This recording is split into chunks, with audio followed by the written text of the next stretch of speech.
Radhe Radhe everyone. आज की video में मैं आपको वट सावित्री की बहुत ही सरल और संपूर्ण पूजा विधि बताऊंगी। जेठ मास में आने वाली अमावस्या को बरसाती अमावस्या या वट सावित्री अमावस्या के नाम से जाना जाता है।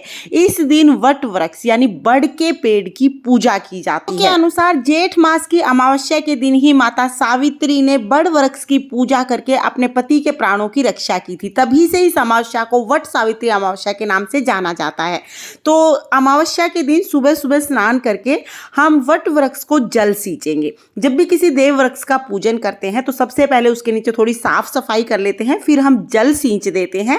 जल सींचने के बाद अब हम रोली से, हल्दी से या चंदन से यहाँ पर स्वास्तिक बना लेंगे।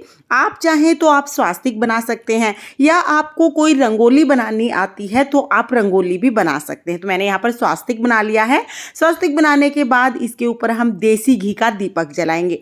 हो सके तो देसी घी का ही दीपक जलाएं। अगर देसी घी का दीपक ना जला पाए तो आप तिल के तेल का दीपक भी जला सकते हैं। और हाँ, ये पूजा सुबह के समय ही की जाती है। के महीने में मिट्टी के घड़े का दान बहुत शुभ माना जाता है, तो आप चाहें तो मिट्टी के घड़े को जल से भर के आप वट वृक्ष के नीचे इस दिन जरूर रख दें। तो यहाँ पर मैंने घड़ा ले लिया है। घड़े के कंठ पर हम कलावा बांध देंगे और घड़े को हम तिलक कर देंगे। अगर आप किसी कारण से मिट्टी का घड़ा नहीं चढ़ा पा रहे हैं तो कोई बात नहीं, जो भी लोटा आपके पास है आप वो जल का भर के यहाँ पे रख सकते हैं। अब हम वट वृक्ष को रोली से तिलक करेंगे, अक्षत समर्पित करेंगे। जो दिया हमने जलाया है उसे भी हम तिलक करेंगे। अब हम वस्त्र स्वरूप कलावा समर्पित कर देंगे और माता सावित्री के नाम का सूट, साड़ी या कोई भी कपड़ा आप जरूर समर्पित करें।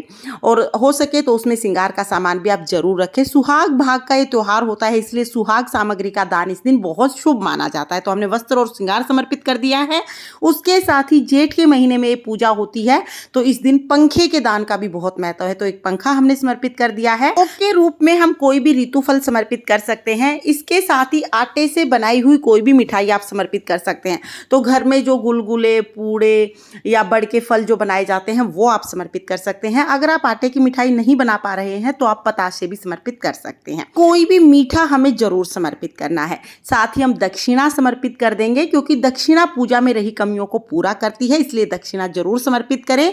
इसके साथ ही वट सावित्री अमावस्या में भीगे हुए चने समर्पित किए जाते हैं। तो यहाँ पर हम वट वृक्ष को भीगे हुए चने समर्पित कर देंगे। अब हमें कथा सुननी है, तो अपने हाथ में थोड़े से चावल या तो चने लेकर हम वट सावित्री अमावस्या की कथा सुनेंगे। तो मैं यहीं पर आपको कथा सुनाऊंगी तो वीडियो बहुत लंबा हो जाएगा, इसलिए मैंने वट सावित्री अमावस्या की कथा का वीडियो अलग कर दिया है। वीडियो का लिंक मैं आपको डिस्क्रिप्शन में दे दूंगी, आप कथा भी जरूर सुनना। कथा सुनने के बाद जो हमने हाथ में चावल या तो आपने चने लिए हैं वो हम वट वृक्ष को माता सावित्री को समर्पित कर देंगे। इस तरह से कथा पूर्ण हो जाएगी। कथा करने के बाद फिर जो दिया हमने जलाया है उससे हम आरती करेंगे। तो बहुत ही प्रेम पूर्वक हम यहाँ पर पहले गणेश जी की आरती करेंगे, फिर माता सावित्री वट वृक्ष की हम आरती करेंगे। अगर आपको आरती नहीं आती है तो 7 बार क्लॉकवाइज दिए को घुमाते हुए हम आरती उतार लेंगे। ये भी आरती का ही एक स्वरूप है। आरती करने के बाद फिर हमें परिक्रमा करनी होती है। कच्चे सूत को लपेटते हुए हमें वट वृक्ष की परिक्रमा करनी है। क्लॉकवाइज घूमते हुए हम परिक्रमा करते हैं। वैसे तो कच्चे सूत के साथ ही परिक्रमा की जाती है, लेकिन अगर आपके पास कच्चा सूत नहीं है तो आप कलावा भी ले सकते हैं। 7, 9, 11, 21, 51 अपने सामर्थ्य के अनुसार आप वट वृक्ष की परिक्रमा इस दिन जरूर करें, क्योंकि परिक्रमा का बहुत ज्यादा महत्व है। कुछ महिलाएं तो वट सावित्री अमावस्या का व्रत करती हैं, कुछ महिलाएं सिर्फ पूजा करती हैं। तो चाहे आपने व्रत किया हो या नहीं किया हो, वट सावित्री की जब हम पूजा करते हैं तो पूजा से पहले जल ग्रहण नहीं करते, यानी मुंह झूठा नहीं करते हैं। पहले पूजा की जाती है, उसके बाद ही जल ग्रहण किया जाता है। तो सुबह के समय ही हम ये पूजा कर लेते हैं। परिक्रमा करते टाइम धागा कम पड़ जाता है तो कोई बात नहीं, हाथ जोड़ के आगे की परिक्रमा हम कर लेते हैं, और धागा ज्यादा रह जाए तो धागे को वहीं पर छोड़ देते हैं। अब परिक्रमा करने के बाद जो वृक्ष है उसके हम गले मिलते हैं, क्योंकि जब भी किसी देव वृक्ष का पूजन पूर्ण होता है उसके गले जरूर मिला जाता है। इसके बाद हमारी पूजा पूर्ण हो जाती है। अब पूजा के बाद देखिए, जो घड़ा है, जो फल है, आपने मंदिर में पूजा की है तो सारी चीजें हम वहीं पे छोड़ देंगे।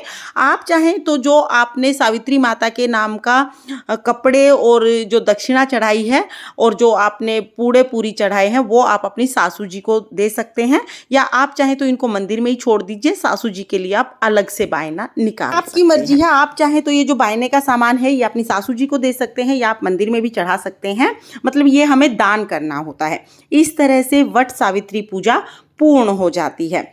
फ्रेंड्स, वट सावित्री पूजा यानी बरसाती अमावस्या की पूजा सुहाग भाग के लिए की जाती है, इसलिए महिलाओं के लिए ये पूजा बहुत ज़्यादा महत्वपूर्ण होती है। वट सावित्री व्रत बहुत ही कठिन व्रत होता है, तो अगर आप इस दिन किसी कारण से व्रत नहीं भी कर पा रहे हैं तो भी आप वट वृक्ष का पूजन इस दिन जरूर जरूर करें। और अगर आपके घर के आसपास कोई वट वृक्ष यानी बड़ का कोई पेड़ नहीं है तो आप घर पर ही वट सावित्री की पूजा कैसे कर सकते हैं, इसका वीडियो भी आपको चैनल पर मिल जाएगा, जिसमें मैंने घर पे पूजा की बहुत ही सरल विधि बताई है।